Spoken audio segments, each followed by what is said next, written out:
Echo 5, do you copy? Echo 5. Echo 2, good morning. Nice of you to drop by. Feeling alright, sir? Thought we lost you. Right now, I feel like I can take on this whole podcast myself. I know what you mean. Ready to send that transmission to Echo Base? Yes, sir. R10, patch through.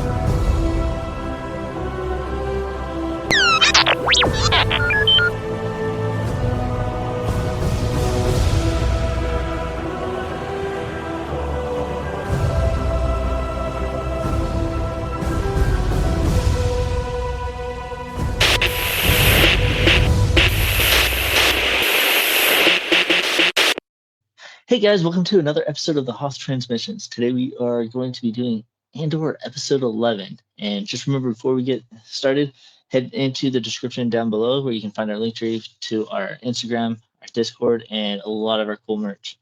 So make sure that you guys are taking a look at that.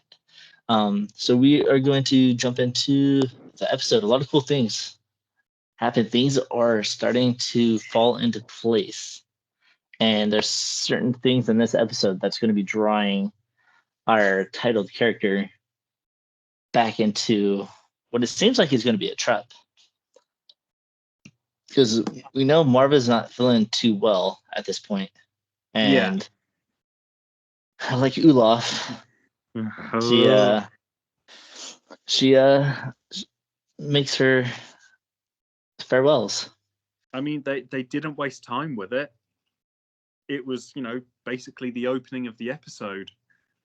Like the main plot point of this episode was Marva. Marva? Yeah, Marva. Yeah, I mean, they literally.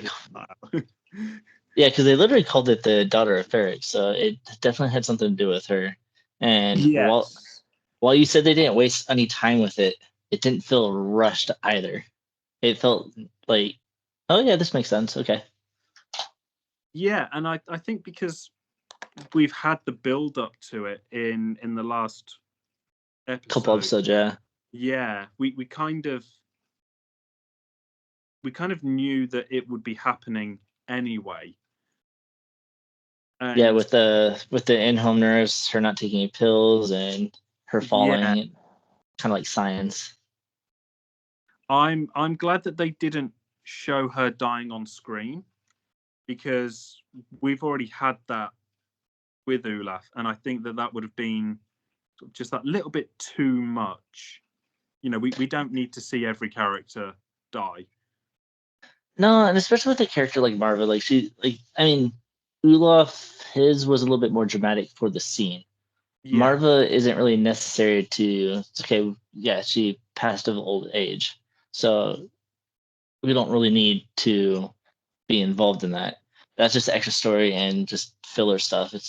So I like how they kind of just Marva passed and they start doing all these things, the prep, and especially with B, which is very interesting. I'm not gonna lie. I'm not sure how to think of droids in this series, because we know droids are not human, and so they can't think for themselves. Like however they feel or think is all programmed, and so it's interesting to see that B is grieving.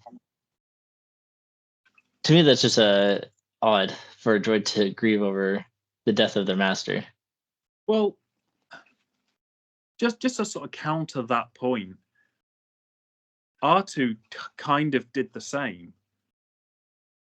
No, definitely. When Luke disappeared, R2 shut down completely. And then when Leia died, R2 was there and, was making the sad beeps and boops.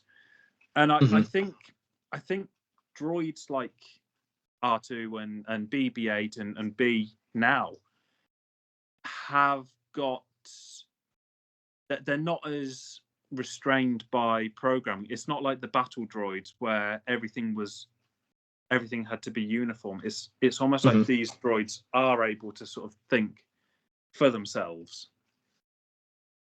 Yeah, because we got a lot of like introduction with characters like R2, C3PO, Chopper, and I'd even argue so much as BD1. But BD1 was more of a kind of a scout droid, but it wasn't as expressive as the other droids, but also limited by video game mechanics. Yes. Yeah. Yeah. And then not so- even to mention the pit droids too. Those things were a little comical on how they acted and moved. Yeah. Yeah. So I think unless it's a mass-produced droid of death, most droids are able to think for themselves, and I think this was an interesting one because there was a lot of emotion behind the scene, and you're looking at a droid that can't understand emotion, and it makes you feel so bad for the droid. Yeah, I mean, maybe it's like one of those things, like, because I mean, droids are very AI-like, and maybe it's like one of those things, like where you first initiate the droid, right? It's got no data, nothing to back up its memories, right? And so maybe over the course of time, they're absorbing all that data, they're absorbing the relationships, they're basically just watching things go around them, that they're able to take all this data and kind of process it themselves, and then learn how to react based off of situation. Maybe it's kind of like when you're born, like you're a kid, like you don't understand the world or anything, but as you get older, you build memories and learn like the proper social etiquette. And maybe because these droids are AI, they're able to learn in a similar manner. Yeah, I mean, I guess that would be kind of like the right thing to say about droids in the Star Wars universe, that they do learn, but obviously not to the extent of having emotions, but that they're not just like factory fresh and in air quotes Obey every command. yeah they're not mindless. I mean, Chopper is the prime example for this, that he is a psychopathic war criminal. Yes. And R2 is kind of a very sarcastic style droid as well. Yeah, and that's obviously not the same for every series of droids that they both come from. So it just really depends on like the programming that they put onto it. Yeah, that if So you've got advanced AI. you've got initial base programming, they might then, as in the droid, might learn from its surroundings and develop its own personality. I mean, they're kind of bringing it to like a real life perspective. They're with AI developing the way it is, and they're creating like life animatronic. I'll basically say droids. They're creating droids and giving them the AI function, and they're actually it's actually pretty scary. Yeah, But it's kind of cool at the same time. Because maybe they can implement it into kind of a Star Wars style, because I think it'd be cool. It's like build my own R2 unit and be able to pick an AI memory core and stick it in and see how it goes. yeah. I mean, we're basically, we are, as a human society, getting to that point anyway. Mm-hmm. And it will be a matter of time before we have droids like like the ones in Star Wars running around or wheeling around. Yeah, I mean, it's very surreal when you go to like Star Wars Celebration and stuff, and people have the remote control like life-size R2 units, and how diverse they color them so they can have their own like uniqueness rather than just a carbon copy of R2. Yeah, And I so love seeing those. I really do. oh yeah, those are Eventually, I'm gonna have one of those. I have to have one of those. But I mean, like our technology is going crazy. Like even that, like we're starting to get lightsabers. Yeah, Like you can buy a lightsaber, like from I forget who does it. Some YouTube guy. He's done some prototypes and it kind of broke the internet. But he's got some little ones that they kind of look like lighters right now, just like over glorified lighters. yeah, But it's crazy that we're starting to see stuff like that, and especially with B, I just found it fascinating because the guy was talking to B. It's like, yeah, we're kind of here going through Marvel stuff. You're kind of shutting down right now. You're kind of shaking because that little glass above him was ready to fall off, and he caught it before it fell. And he's like, do you want to be alone? And he's like, no, I don't want to be alone right now. I need to be around people. yeah. So it's like B's learning and trying to process everything that's happened. And but again, it's like the writing on Andor is so good that it makes you feel something for an object, essentially, for Yeah, a you droid. feel bad for B. Yeah, and it's crazy how the writing has made you feel something, because it's not like you can take your battle droids and General Grievous and all of that stuff, and yeah, you're glad that they get blown up and die, but this is on a whole other level where you genuinely feel sad, not for the fact that there's death involved, but for the little droid that can't process it. And loss of its companion. It's like, okay, I'm used to having this person here, but Yeah, I can't process that they're not going to be here. So, and it's very interesting on how Brasso like interacts with him. It's really cool that they treat these droids like they are human. yeah, Because Brasso's like, yeah, we're having a funeral, and B's like, yeah, I don't want to go. He's like, no, you got to be there. You're part of the family, and it's really cool to kind of see. It's kind of like how you introduce a pet into the family, and just over time, it becomes family. yeah. And I mean, I guess that is the best analogy for it. That you know, B was there originally to be a tool to help around the house, but again, like with R2, like with BB-8, like with Chopper, they stop becoming droids or inanimate objects and become family to the characters. So it was, again, it makes you feel for B that he is being treated with respect, not just like, oh, you're a droid, get on with it, we'll wipe your data later. It's Like 3PO. yeah, I mean, Poor 3PO. always gets the short straw, but R2 just laughs at him. yeah, see, I never got that, but that's a whole other story. Like I said, R2's a jerk. Yeah,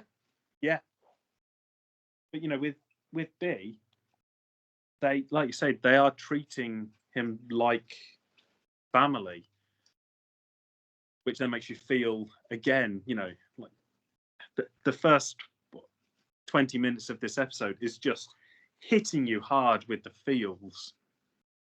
Yeah.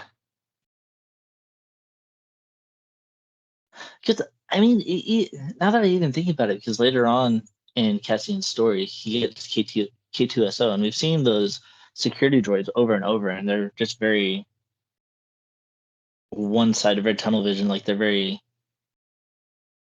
only got one task and that's it. Yeah, And then with KTSO, he's a little bit more free and yeah, a little bit more personality. So it's very interesting on how they are able to program these droids in a manner such as that. yeah, and even the droid that was in Solo in the Millennium Falcon. Oh, I hated that droid. I hated the droid, but it still had personality. No, absolutely. And I do think that it's really cool. L337, I believe is the droid's name. She became part of the ship, which I thought was actually cool because then essentially the Millennium Falcon was kind of a droid. Yeah. Because later on in Luthen's ship, you see that Fondor droid is built into the ship as well Yes. and taking commands. And so it's very interesting. And there's different ways that they can use the programming and transfer the memory bank into and upload it into something else to change it completely. Because L337, I believe, was the navigational system in the Millennium Falcon. Even though you never really heard it, never. It's kind of weird to call a droid her, but you never hear her speak in the original trilogy.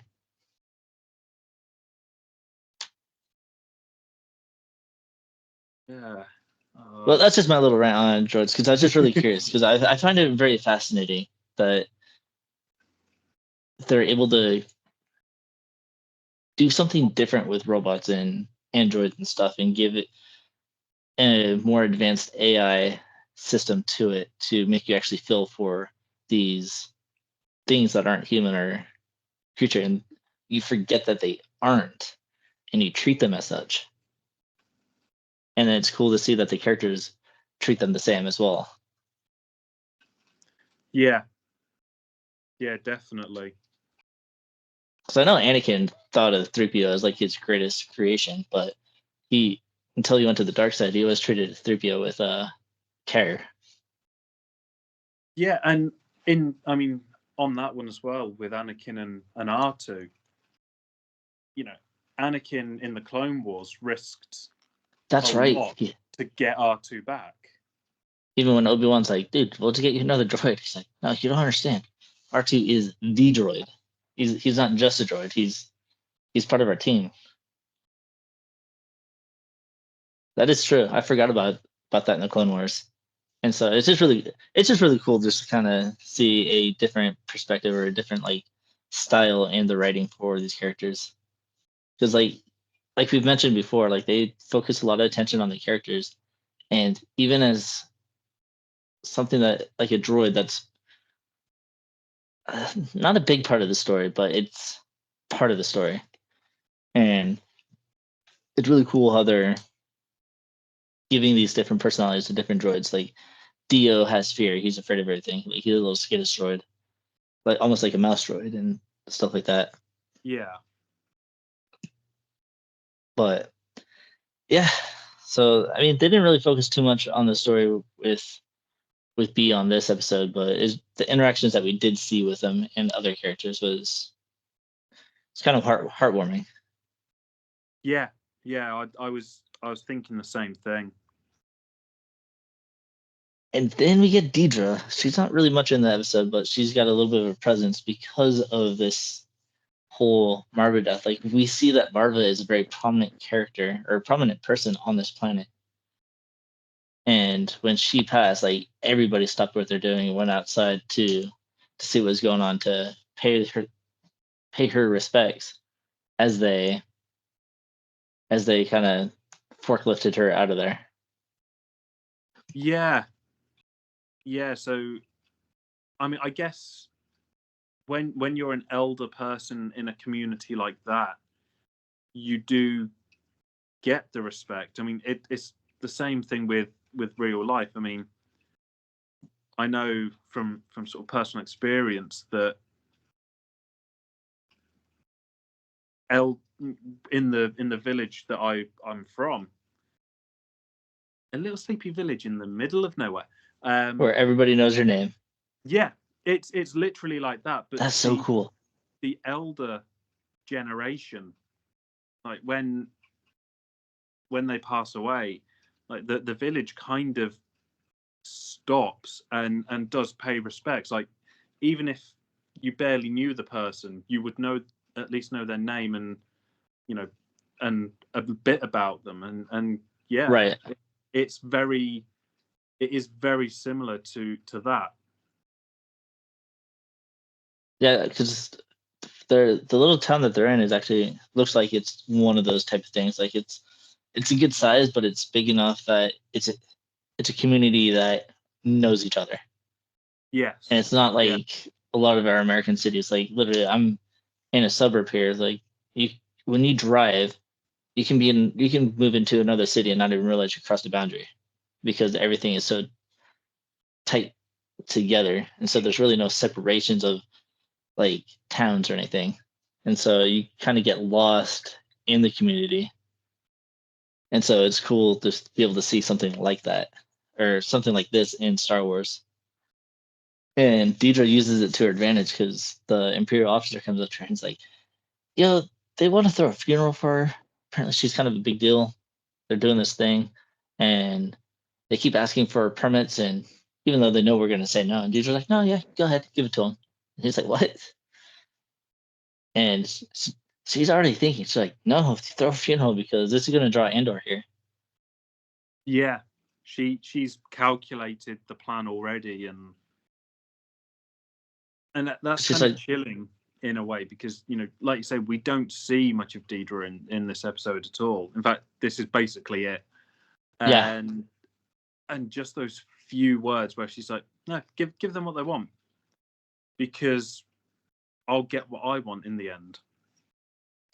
yeah, and we learn a little bit about the whole burial system that they have here on Ferrix, which I thought was very unique and interesting. Yeah.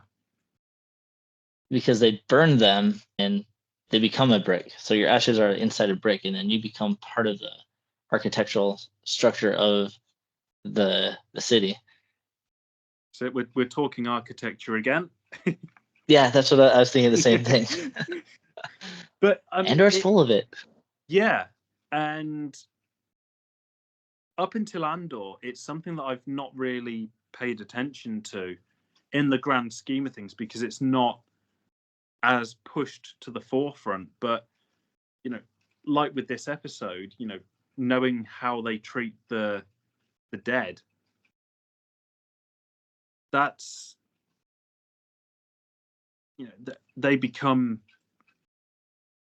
bricks to go into buildings. It's like I kind of want to know more about the backstory of how that started, and Yeah.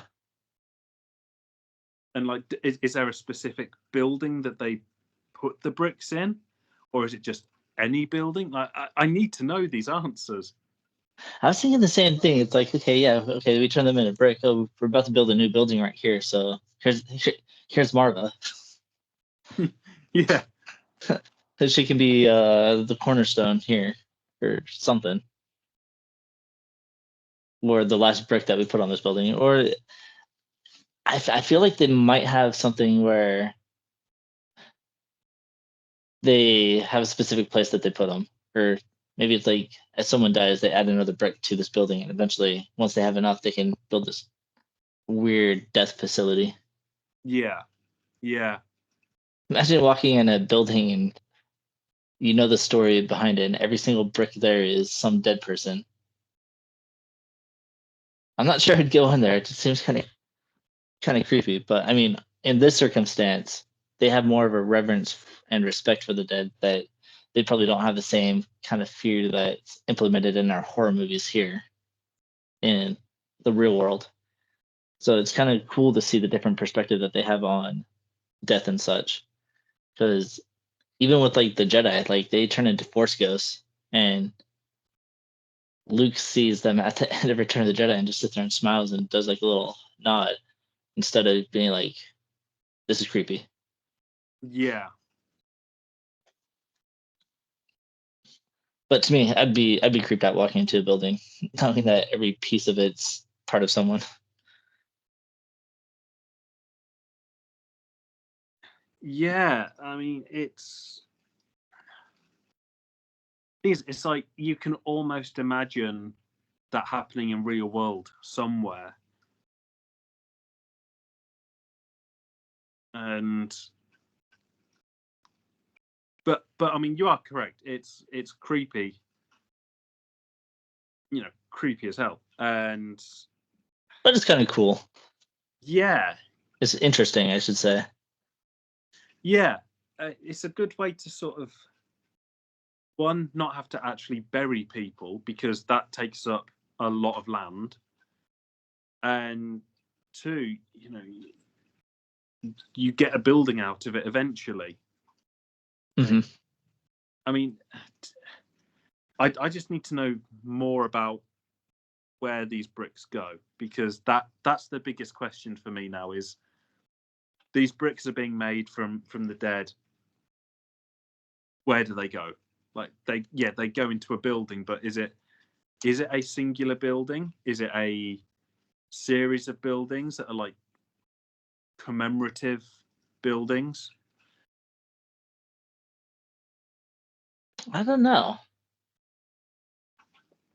But it's also cool that they kind of put the name of the person on it too. Yes, yeah. It's kind of like a tombstone in that way, just made of the person. Yeah, but if I do remember correctly, Marva doesn't get used the way that she was intended. Yes. So we'll get into that next episode. Yeah, because I'm trying to look up a little bit more info on it, but it doesn't really give any too much information on it. It just talks about when you die, it becomes a funerary stone, and they become basically just a brick. And then I guess they said the only other person that did it that's been mentioned on screen is just Clem. Yeah. So I've actually just done a quick Google search to see if it is a thing that happens in our lives. When people die, do they get turned into bricks? And there are companies out there and places that will do that. Oh, And interesting. It's literally that the bricks are made of dirt or clay from the place they hold dear to them, mixed with the ashes of the deceased person, and then put in a mold and stamped with the letters of their name. So it's the same. It's the same thing. Yeah, because I'm seeing a picture of the funerary stone on Ferrix, and it doesn't look like an actual brick that we're familiar with. It looks more like kind of a crest made out of brick. And so it looks like it might just be something that you just place on the wall. So it might not be actually like a foundation builder or something. It's probably just like a honorary stone that you just put on the wall, kind of like an urn. So I've gone down a rabbit hole with this now. There's there is a place in Liverpool, in the UK, in case there's a Liverpool somewhere else, that does this, where they have bricks made with people's ashes, and they've made a sort of pyramid inside the town hall of these bricks of the dead. That's kind of cool. So yeah, I mean, it's an interesting thing then, because obviously this is now taking, again, real life and putting it in a sci-fi setting. Yeah, I like when they do stuff like this though. Like I know I think it's like super creepy, but at the same time I think it's like really cool, because one of my favorite classes I took in college was anthropology. And I just love studying like different cultures and kind of like how they view things or their rituals or stuff like that. And so it's kind of cool how people view like death on different things. Yeah, I've just done a quick search on Toby Haynes, who's the main sort of director of Andor, and he is British. So having that sort of connotation there kind of makes more sense. Yeah, I wonder if that's more of a British thing, because I don't think I've ever heard of it here in America. And I know even now Americans are doing some weird things with cremation and different type of burial things now. Yeah, I think it might be a new a new thing for us to do, only because I've never heard of it or never thought about it. But it wouldn't surprise me if it is an older thing. Yeah, very interesting. It's probably based off of something, and I'm sure it's got some kind of like historical value to it, because unless it's just something somebody just came up with, it's like, oh, this is a cool idea. Other people will think it's cool too, so let's do it. All right. Honestly, I'd probably want to do it. That'd be kind of cool, instead of just letting the worms eat me. Yeah, it would be interesting, I think, because if you're then put in a building or what, however you end up, you're there for forever. Mm-hmm. You kind of become part of something, which is cool. Yeah. So very interesting. So we'll jump off of the morbid talk right now. Good. That is very fascinating on how they're bringing like certain aspects into Star Wars and kind of giving you a cool story. Yeah. But on a not so much greater topic, might as well just jump into it since we're kind of in that mood. Poor Bix. Yeah. That's all I'm gonna say. Poor Bix. She has not been treated well. I mean, the fact that, before you even really see her face, you see her kind of being, carried along. Yeah, she's reflecting about the torture, and then Yeah, it's just one thing after another. It's like the strength that this woman has is very admirable. Like, definitely. they've done very well with her character. They give her the strength, and you don't question it at all. Like, the things that she is going through, and like as we explained on the previous time when she was tortured, we explained what type of torture they're doing to her and how it affected other people, and to see that she's still standing.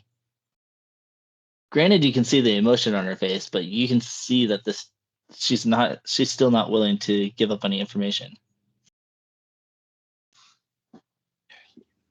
Yeah, it's almost a kind of madness at this point, though, because she is loyal, like incredibly loyal.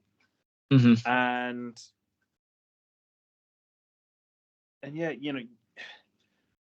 you can see how badly she's been treated without seeing how badly she's been treated, just by the Yeah, look on her face. and the She's costuming, yeah.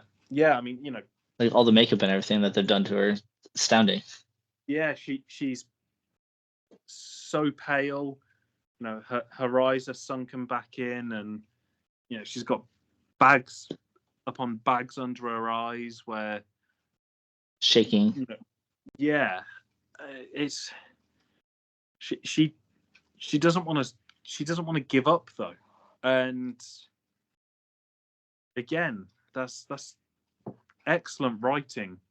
Like you say, it's not marvelizing her where she becomes this all out action hero. She just doesn't want to give up the information. Yeah. And if I were those Imperial officers that are torturing her, like, I don't know if I could. I'd be hugging her, going, "I am so sorry for doing this to you," but I mean, I wouldn't say it. I'd just feel bad in general. I would never be able to.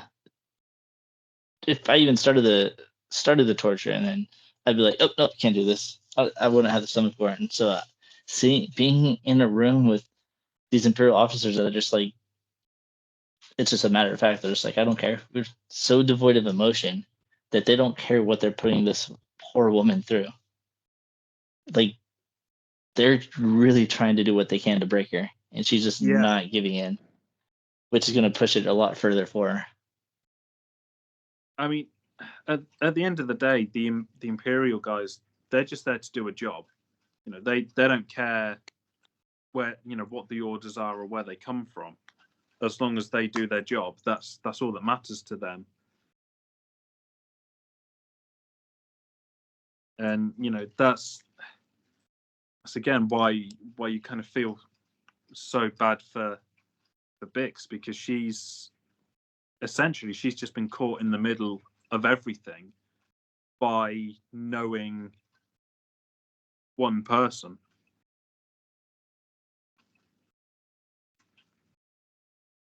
Yeah, and I think we get our first look at Krieger.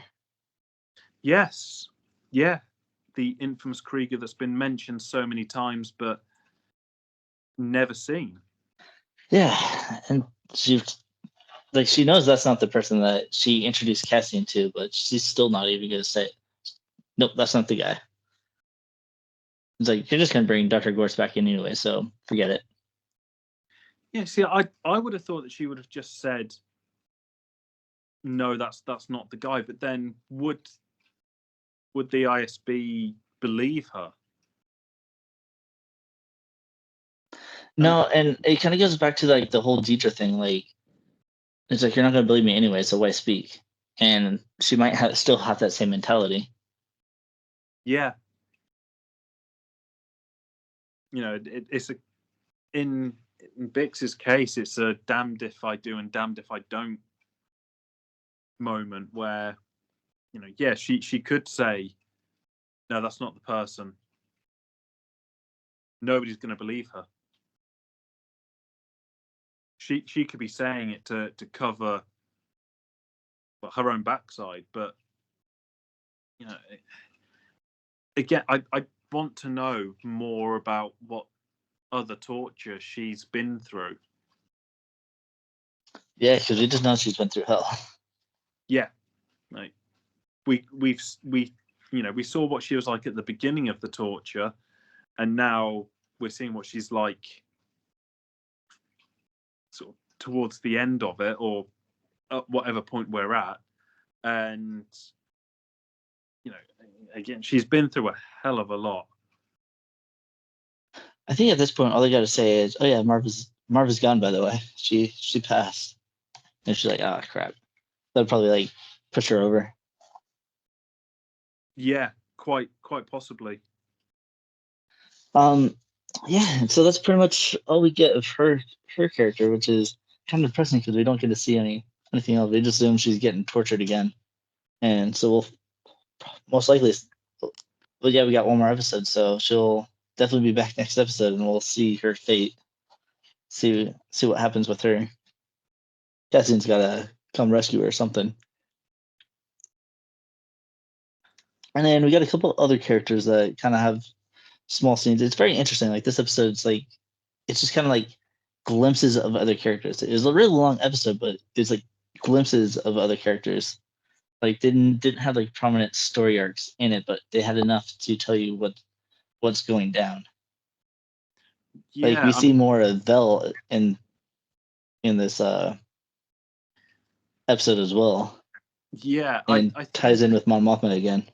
Yeah, and I think after the last episode that we had, the prison break, I actually think it was a good change of pace that was needed as well, because like, for me, again, the episode flew by when I was watching it, and it was like, I thought it was like 20 minutes long or something, but it wasn't. No, it was like 40 minutes or something. Yeah, but again, it then does cover other parts of the story that we didn't get last time. So it's drawing everybody's story arc into one now. Because we got Deidre setting up the funeral, getting ready to pounce on Cassian. We got the characters that are already there on Ferrix. And then we got Vel alerting Marky at Luthen's shop. Oh yeah, by the way, tell Luthen Cassian's mom is dead, so that might be a thing that he's going to be interested in. And so that's going to draw Luthen back to Ferrix. And not so much Mon Mothma. She's going to stay on Coruscant. She doesn't care what's going on with everything else. But it's very interesting to see that the courtship that we were talking about in the last episode is actually probably going to be a thing for Mon Mothma. But you can see the pain that she has to go through with it. Yeah, because I mean, she said that it's not really her idea. It's her daughter's, and it's like, okay, like what? I mean, this is again, the next step in the evolution of Mon Mothma's character, that we now know what kind of trouble she's in. It's not trouble in the normal sense, but I mean, she's got 400,000 credits missing, and the Empire's coming to look for it. And the only guy that's going to be able to help her is the guy that wants to do an arranged marriage. And Vel seemed to be maybe on board with it. I don't know if Mothma didn't tell her anything about it, but you could see it going through Mon Mothma's head, because Vel is like, yeah, this whole banking situation, like, this cannot be exposed at all.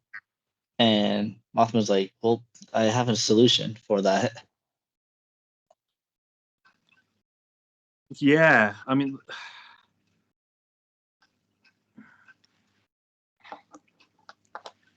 again, it's like I'd love to know more about the backstory of where Mon and Vel are from.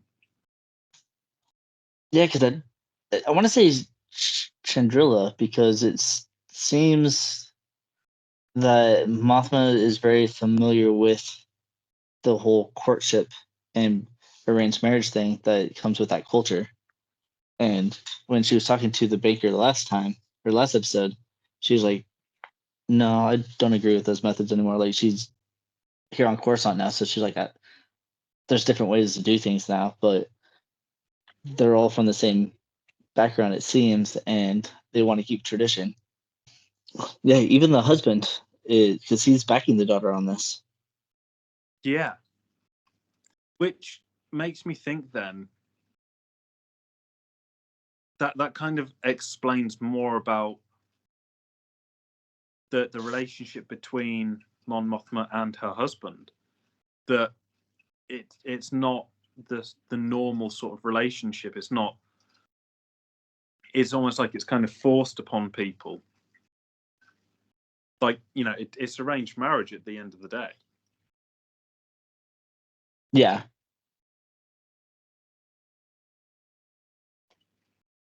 And it's interesting to see, like I said, like, there's so many different cultures here in Star Wars. It's really cool, and they draw a lot from real life cultures and stuff.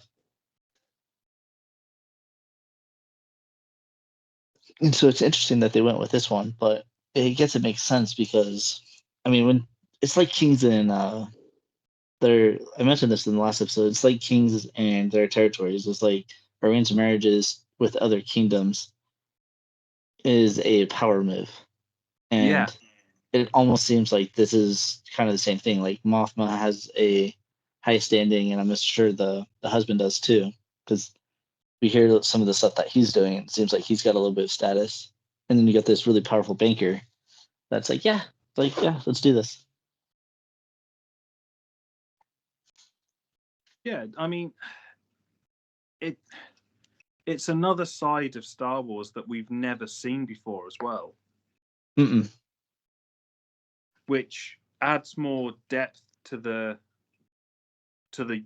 universe, essentially. And yeah, it's like more development of, it's more world building. Yeah, which, I mean, if you think about it in a sense of, Star Wars has been around since the 70s. How much world building have we actually had in the grand scheme of things? Outside of the books, not so much. Yeah. So to see the world building now happening, it just fleshes it out a lot more, and it draws the watcher in.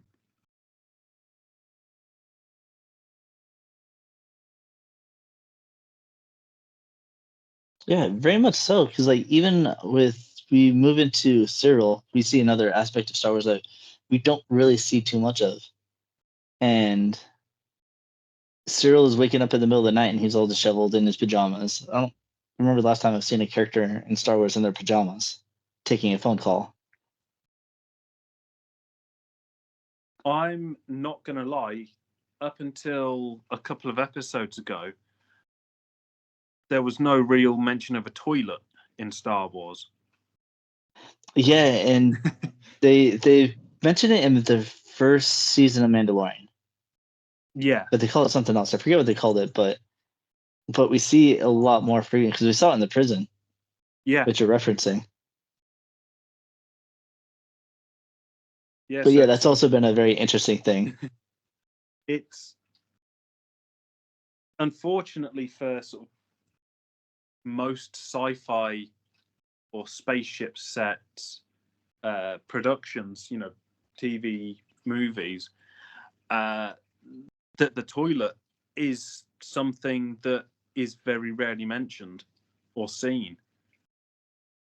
Just because it's not really necessary. It's kind of like one of those things. It's like you just kind of assume, but you don't need to see. Yeah, it's true, but at the same time, it's like it does give it a little bit more realism. Yeah, more relatability. And I think that's where Andor has done everything properly.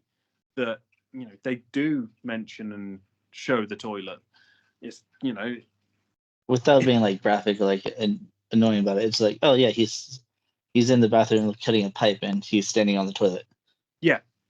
Like how many of us have been in the bathroom and had to step on the toilet to get to the cupboard above you?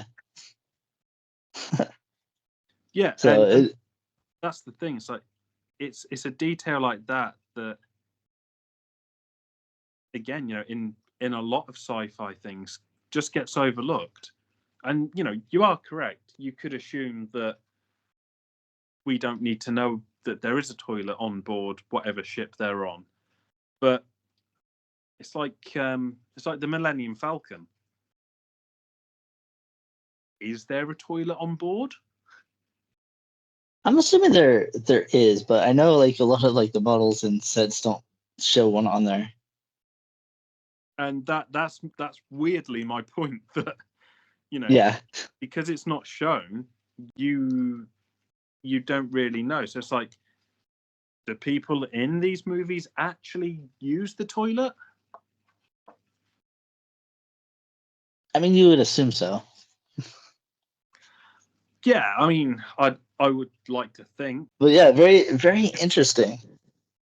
And even like Cyril, like how many times have we gotten a call in the middle of the night and we just wake up and we're a little groggy, but you get news and you get you a little upset and excited, and then you got your mom standing in the hallway eavesdropping. Oh man. Yep. The more she's on screen, the more I don't like her. Like I don't even know what her little quip was to him about, but it's something to do with his failure in the first place. And yeah, I guarantee he was sitting there thinking after he got that news, he's like, Cassian's mom died. Why couldn't it have been mine? He seems to have like this distaste for his mom. Like he seems like he's stuck and has nowhere to go. And you can see that he is getting frustrated putting up with all the criticisms that she gives him. Even in the middle of the night, she gets up, even if it has nothing to do with her. She still gets up in the middle of the night just to criticize him. Yeah, and I've got to agree with you. I don't like his mum at all, and I don't know. I'm still trying to figure out what her angle is, like where she's coming from, because to me, it is very much like she's disappointed in him, but won't tell Cyril to his face. But she'll do it very passive aggressively. Yeah, yeah, But this little bit of news, yet again, draws another character back to Ferrix. yeah, And everybody's storyline is tying in. Because now all we have left is getting Cassian back to Ferrix. But he's still on his little escapade, like running away from the prison. And what yeah, a way to open the episode. Imagine just being no carabiners, no ropes or anything tied. You're just on the side of this cliff trying to avoid patrol ships that are looking for you. yeah. And Holding it on wasn't for a dear life. and it wasn't a small cliff either.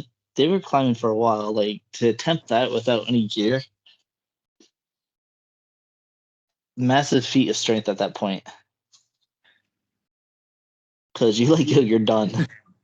Yeah, and there's only so much adrenaline will do for you before you then realize that maybe this isn't the best idea. Yeah, your muscles had to give out at that point. However, I did see this video on Instagram, and it was this lady kind of doing something similar. And of course, she had gear on her, but she was climbing on this impossible cliff, and it was like a little gap, and she had to like stretch her leg in a certain position, and then she's just using the grip from her hands for dear life. And then she get in a position, and she realized that she shouldn't be, and then she jumped back into the original position. But it was like went on for like a few minutes, and by the end, her whole body was shaking. Once she got to a spot, she can kind of like relax, and it's just like it's not an easy thing to do. And so the fact that they're sitting here doing it just to hide from patrol ships, pretty impressive. Yeah. I mean, I obviously, again, we know that these two particular characters, we know that they survive because one's the titular character anyway. Yeah. Having Andor fall off and die in a series called Andor doesn't really help, especially with Rogue One. But Yeah, I was like, I thought he was in Rogue One. Yeah, who was that? That was actually his brother. Oh yeah, he's got a twin, also named Cassian, or Yeah. Keith, or whatever name he's going by. But but there was still the peril of not knowing what would happen. Would that patrol ship see them? Could they start to fall? Nobody really knows until you see them. I'm pretty sure if they fell, they'd be a lot more noticeable than kind of just staying still on a cliff or on a wall. Because you got to imagine that they're probably climbing up that long before the patrol ships got there, and then they hear the ships and like, oh crap, nowhere to go. And you just got to kind of like pray at that point. Please don't see me. Hopefully our prison uniforms will blend into the rocks. Yeah, but they made it. And then they find like a couple fishermen. By the way, I love the scenery here, that whole lake and the shots that they did. Like, honestly, they do some really good job with the videography. Whoever the director of photography was, they scouted out some really cool spots. Yeah, yeah. And I mean, one of the fishermen, it's not been confirmed in any source that I've seen, but I had to pause it and do some research on it because do you remember when just before Revenge of the Sith came out, there was the cartoon version, the 2D cartoon version of the Clone Wars? Oh yeah. The way that the non-talking alien looked was like it was just out of the Clone Wars. Because there was one episode where Anakin, it was part of like the village prophecy with the ghost hand, and Oh yeah, those weird creatures. yeah, and they had one limb missing because one arm missing because the separatists were sort of doing experiments on them, and that alien looked just like one of those. And I was kind of thinking, is that a really cool, like very much hidden Easter egg, or is it just a weird coincidence? I want to say it's a weird coincidence. They might have seen it and used like similar style, but I know I was looking at some of the behind the scenes stuff, and they are originally said that they were originally designed for Rogue One, and then only one of them made it into the film, and he was a part of Saw Gerrera's camp, and Yes. then the other one I believe was designed for Rogue One but didn't get featured and almost made it into.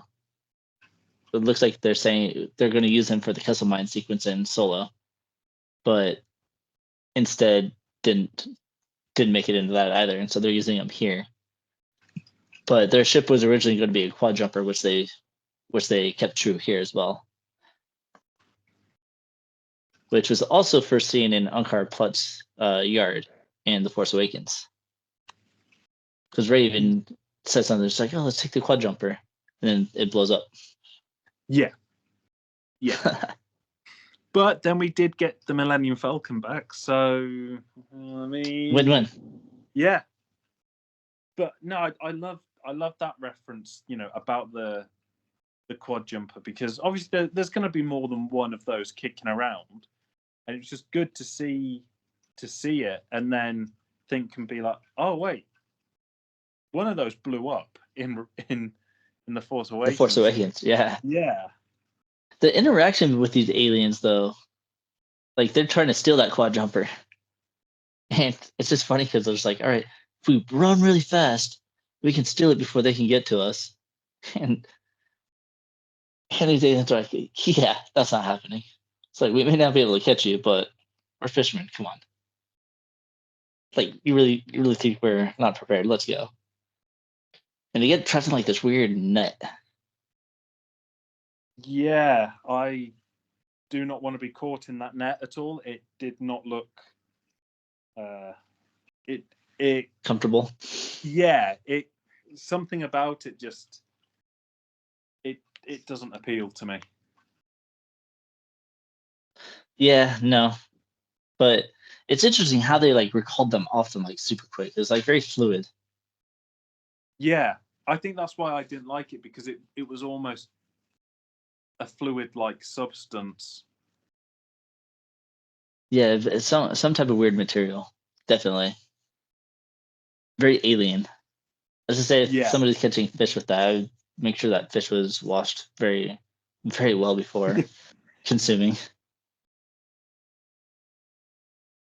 And here we get a little bit more backstory on what the Empire has done to these fishermen.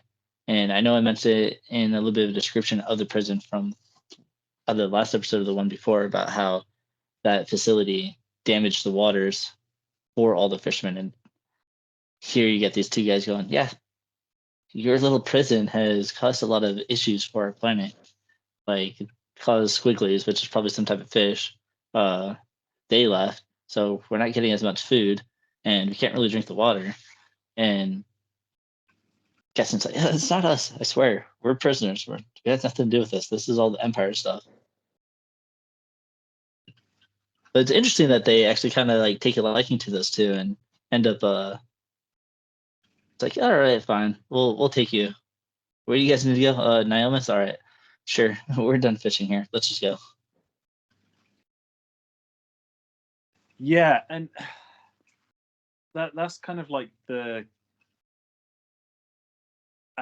even in sort of darkest moments where the Empire's overshadowing everything, there are still friendly people out there. It reminded me of Anakin in The Phantom Menace, wanting to help Qui-Gon and Padme, get the part that's needed for their ship. Could have easily turned those guys in for a bounty.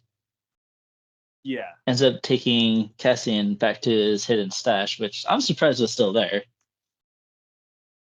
Yeah. Because it looks like that was a very open area. Like, I would have spotted that. I mean, I'm guessing that's kind of like a hotel room then, not like a normal residence. But yeah, you are correct. It's very open. The only thing I could think of is like they probably just thought it was part of the structure of that shower. Yeah, I mean, quite possibly on that one, because it's it kind of did look like it should blend in anyway. So I guess to the non-initiated on it, oh yeah, it's just part of what it is. We're not going to fiddle around with it. Yeah, but all his credits and everything's still in there, so he's like, all right, cool. I still got money I can use to get around and continue back on what I was originally planning before. And it's very interesting on how he interacts with his buddy, because they end up splitting up at this point. They're like, yeah, we need to start telling people what's going on here. And here you see some more character development with Andor, because he's slowly becoming more sympathetic to the rebel cause, because he's like, yeah, we need to go tell people what's going on here.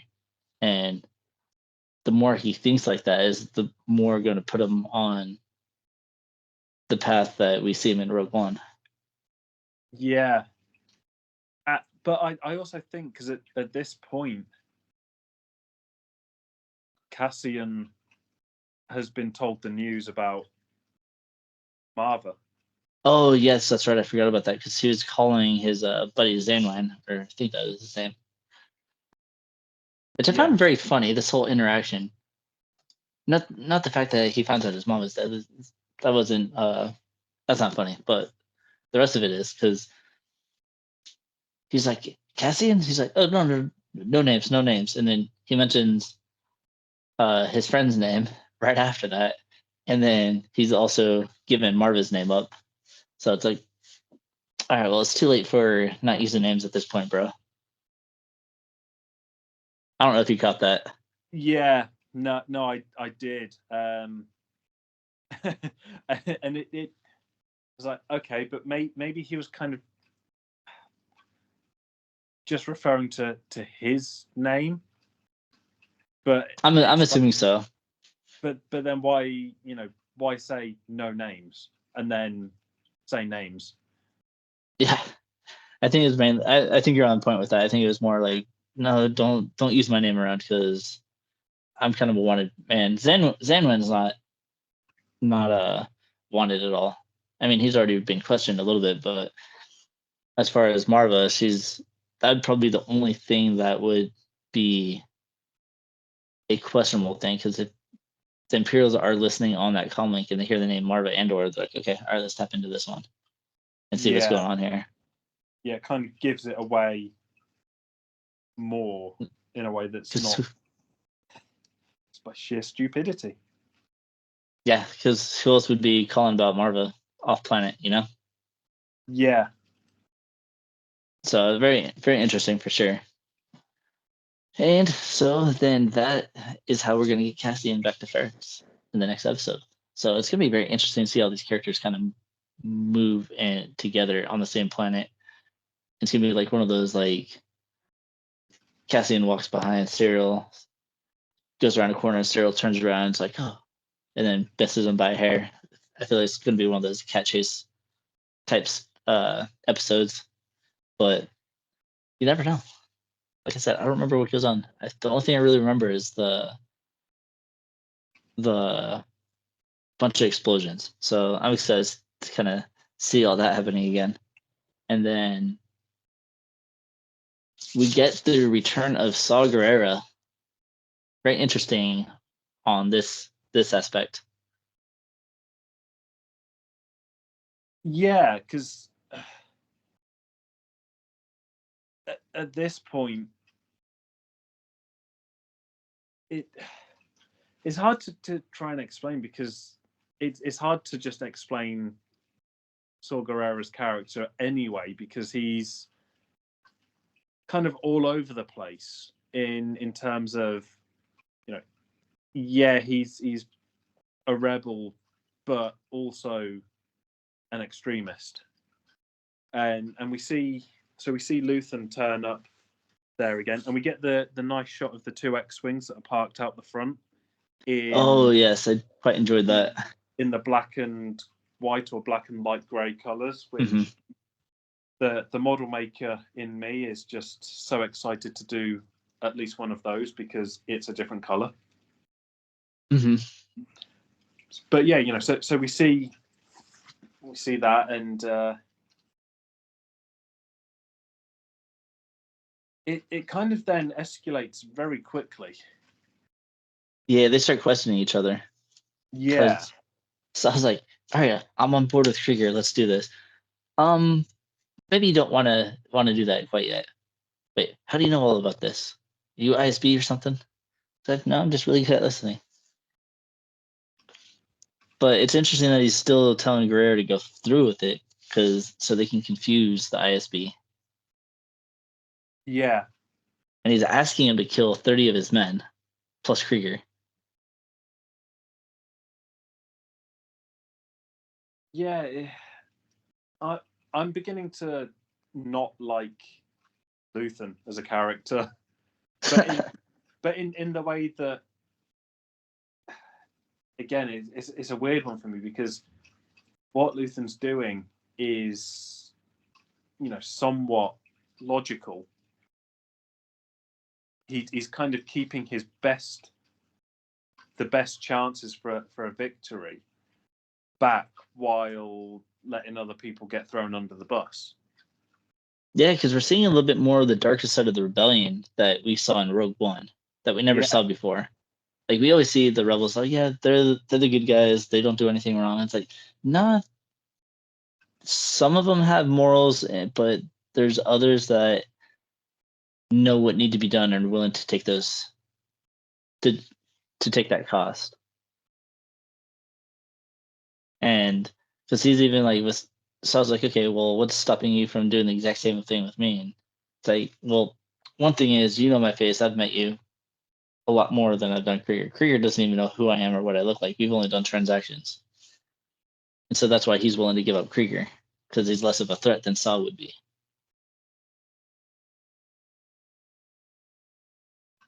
Yeah. And I thought it was also funny that he threw his buddy Tubes under the bus. Like, Saw's like, all right, well, who's giving you all this information about my people? He's like, tell me who. And he's like, oh, Tube's over there. And Tube's like, no, not me, please, no. But it played into, I would say Luthen's a really good manipulator. Yes. Yeah, definitely. Because he was able to use that situation, and Tubes walks up and he just grabs his gun out of there and points it at Saw. And it's like, okay, all right, I'm going to prove a point right now. If I was ISB, I'd let you go with Krieger anyway, or I would just shoot you right now. So, putting the gun down. Now, listen to what I have to say. And it's very interesting to see the two different personalities, because, like I say, these two characters are very similar, but it seems like Luthen is willing to do a little bit more than Guerrera, because Guerrera is like, all right, well, I guess I'll do it, but for the greater good. And Luthen's like, yeah, you tell yourself whatever's going to help you sleep at night.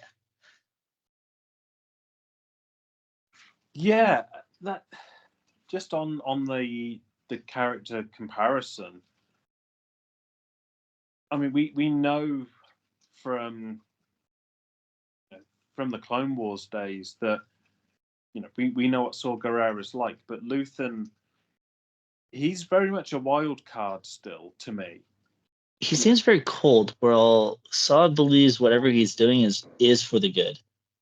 Saw believes what he's doing is good. Luthen knows what he's doing is good, but it's a little bit more out of cold and letting his motion, especially at the end of the last episode when he talked about how he sacrificed everything and love, peace, calmness, all this stuff. And I think he kind of also sacrificed his humanity a little bit. Yeah. Yeah. I mean, because he's sort of he lives a double life anyway, because earlier on in the season we see him changing his clothes, putting a wig on, which I still don't understand what the point in that was, but okay. He's the master of disguise. What are you talking about? It's like in every superhero movie ever where they put on a baseball cap and nobody recognizes their face. Or a pair of glasses. Yeah. It's like that's not how it works. Ironically, there's a few actors I've seen do that. And it actually works, but it depends on how familiar you are with the face, too. Yeah. But so it is an interesting thing for Luthen because definitely living that double life where he's initially he came across as like the humble shop owner, and now we're finding out that he's sacrificed everything and anything under the sun to get the rebellion going. Yeah, basically, and gets Saw on board to do something, even though Saw is like, it's under my terms, my rules. I listen to nobody. We do it my way. But he gets him on board. Yeah, and that's kind of, that was the main goal. But even then, there was the power struggle between the two characters, and again, that might be because in some respects they are so similar. Yeah, it's very interesting, and I wonder if we're going to see more Saw after this. I know I don't remember if I saw him in the next episode, but because I know he's providing air support, and I know it's part of what goes on in the next episode, but I don't remember if we see him directly or if he's going to be part of season 2 at all. But however, it does end with a really cool space battle, and we get to see a ship that has not been on screen. Like, it's been in Solo. Is on, I think, like a little Imperial recruitment video. Yes. But this was a ship that was created back in the original trilogy era, and so it was done by an effects artist called Colin Cantwell, and so they call this the Cantwell class arrestor cruiser, which is basically just a ship with 3 satellites that has a really powerful tractor beam. And so it's cool that we finally get like an on-screen use of this, and the interaction with the captain and Luthen is pretty comical at this point. Yeah, and I mean the thing with that is it's comical in the way that it's not forced, unlike in Last Jedi. That's the one. Yeah, Yeah. It was so bad that I forgot what the film was called. I wish. Yeah, because that was. It felt like the Last Jedi one was just added for the sake of trying to be humorous, but this was more the Marvel treatment. Yeah. But but this to me felt like it could be a natural conversation. That essentially Luthen saying that I'm a one-man operation. It's going to take me some time. That is true. It's then everything else that he's doing while trying to, not have his ship towed in. Yeah. And he's got the little Fondor droid that I mentioned earlier. Yes. Yeah. He's helping him do all this stuff. But it's very interesting the little things that he shot at the satellites to break it. Like, I was as confused as the captain. I was like, what is that? Oh, strong enough to destroy the satellite. And I'm wondering if it's like, because it's not like a laser or anything, and it seemed like it was more of a physical weapon and not going at like such a high speed that would initiate I want to say like the shields or anything like that. It's something that went through the shield and right on the satellite and completely catch them all off guard. Like, whoa, what just happened here? I was watching that scene, and I've seen it a couple of times just because of how awesome it looks, and I still can't figure out if they mention what it is that Luthen ejects from the ship to cause that. But in sort of like Sam's headcanon space, they just call it countermeasures. Yeah, just little projectiles. That's to it. me, it's kind of like just generic rubbish that they have hidden in these bays, and I mean, because the tractor beam's trying to pull the ship. Yeah. And when you've got a bunch of small projectiles, then instead, that would rip, it would rip the dish apart. And I thought I liked how the damage happened as well, because it wasn't just like a few dents or anything. You actually see like parts of the panels fly off and shatter. Yeah, and it looked how space damage should look. No explosions, just damage. Yeah. Yeah, it's very interesting. And then also the lightsaber wings. I know it's like a laser ray or something, but I thought that was kind of cool. I just have one question on that. Why not use it on the Cantwell class? I think the idea was not to get close to it.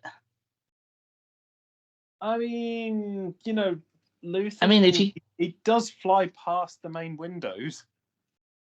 I mean, yes, but to make a maneuver like that, maybe because the shields are still on, maybe the lasers wouldn't hit. I don't know. Maybe it takes too much power, and I think it was just kind of like a quick thing, just to destroy the TIE fighters quick, and then get ready for hyperspace. While he's getting hyperspace ready. Yeah, I just think I think that was the one Marvel bit as well, because that was very Iron Man-esque. Yeah, that is true. And it's not something that we really see anything. I think it's kind of like in Last Jedi when they did like that little hyperspace through the Star Destroyer thing. I think it's just like one of the things, like, it's there, we'll see it once, we may never ever see it again. And I think the reason why he probably didn't use it on the Cantwell class is that he wasn't looking to get into a battle with it, but more as, all right, let's get these TIE fighters off, because it's going to take a while for the Cantwell class to build up its artillery. But by the time that they're ready to start firing at me, I'm already in hyperspace. True. I mean, the one downside to seeing this, the lasers that we never ever see again, is how much easier would it have been to take up the Death Star turrets with those? I mean, X-wings aren't fitted with it, but I'm also thinking like TIE fighters don't really have big shield systems on their crafts. Like they have a little bit of shield, but not as much as the bigger machinery would. And so I think it would have taken like a few passes before he was able to destroy the ship with that laser ray. Whereas the TIE fighters are just an easier target. I would imagine, at least. I mean, that does make sense. And I mean, we don't know the status of the shields at that point anyway, because I mean, to me, if your sort of main dish is taken out, that's going to affect more than just the tractor beam. Yeah. But you know, that's more like the see, to me it felt like it was going very much into Star Trek territory, where, you know, oh yeah, How wait, dare you mention Star Trek with Star Wars? I know, yeah. I'm just kidding. There's nothing wrong with Star Trek, guys. It is a comparison that, and I think that's why I actually like the dish being destroyed, because it reminded me of Star Trek Beyond, where the Enterprise Okay, yeah. got ripped apart, and it was very visually very similar.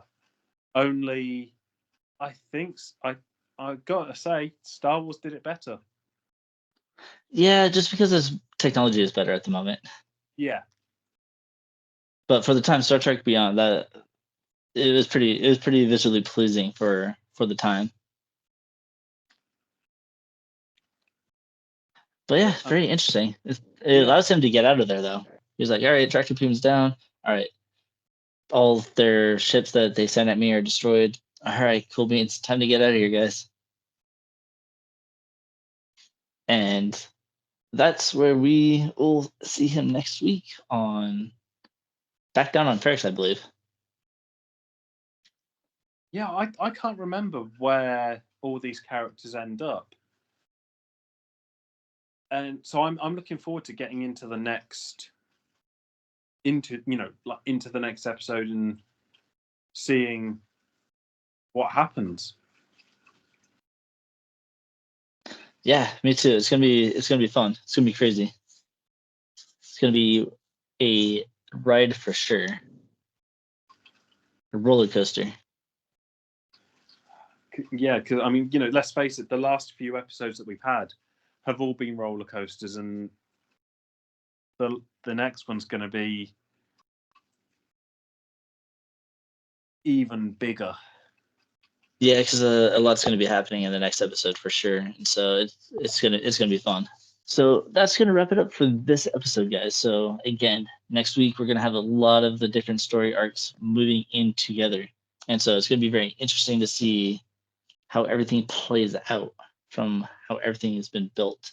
And so this will be the finale of Andor, and yeah, it's gonna be a lot of fun. So just remember, before you guys go, check the link down below, which is in the description. It's got a link to all of our social medias. We got our Instagram, our Discord. So if you're looking for a fan base to discuss basically anything Star Wars, or just actually anything, just click the link and join our community. Also, be sure to check our link tree for, we've got entertainmentearth.com. We got a bunch of cool different collectibles, like from Black Series to lightsabers to pretty much anything. A lot of cool stuff there.